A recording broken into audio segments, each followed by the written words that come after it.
Bu oqimni ko'ryapsizlarmi?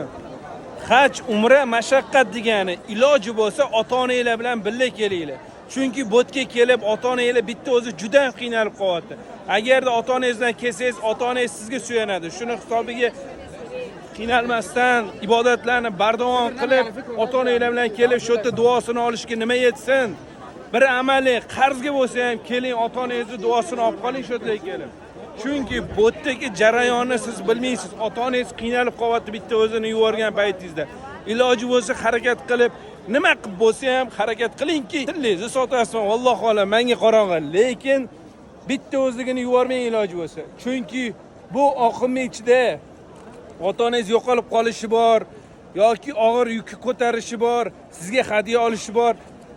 Har doim ham bunaqa возможность bo'lmaydi-yu. Roza oyini oxirgi 10 kunligida kelib ibodatlar qilib, ota-onalarning duosini olib qolinglar. Iloji bo'lsa yosh paytingizda kelib bu mashaqqatlarni issig'ida ko'rib olinglar. Inshaalloh Allohim tez kunlarda sizni chaqirsin. Amin.